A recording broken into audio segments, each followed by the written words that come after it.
Hello everyone, dito po tayo ngayon sa onion farm nila Dante Landicho ng Barangay Tesa, Bongabon, Nueva Ecija. Bali, nagpapadamo na po sila ng sibuyas. Ito yung unang damo ng kanilang tanim. Ayan. Kailangan na po kasi damuhan kasi makakalubungan o mas dadami pa lalo yung damo, mas mapapamahal pa sila ng upa. Ganyan po yung process. Hintayin natin siya makaabot dito sa tapat ko. By plat po yung pagdadamo nila ng sibuyas kasi pag dala-dalawa medyo mahirap, tapos mayroong maiiwang damo.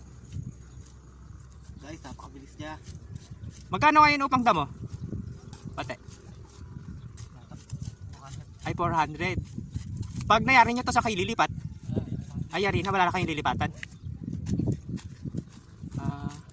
Hindi kayo isinama ni Kuya Topper sa ibang lilipatang sibuyas. Ganyan po yung pagdadamo. Susunod-sunod din lang yung mga damo, tapos ayun, itutumpok doon sa kabilang side yung damo, tapos mayroon naman magdadakot. Yan.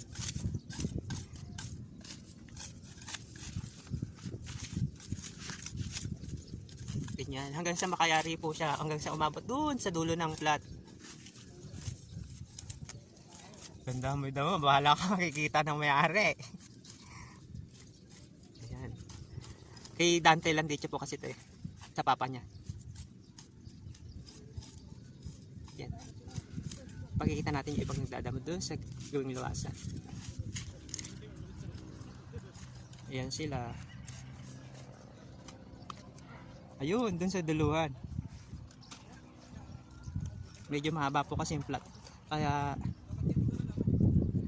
nandito tayo sa gawing kalahati.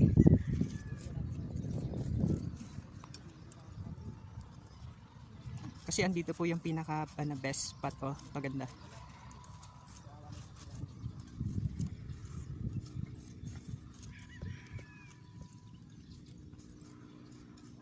Bali, ilang araw nyo itong dinamuhan? Ay, kahapon. Bali, 2 days. E di, kung nagdamo ka kahapon, tapos ngayon meron kang magiging upang 800 kung araw maaga nyo naman yata mayayari, kaya baka ipasang araw na to.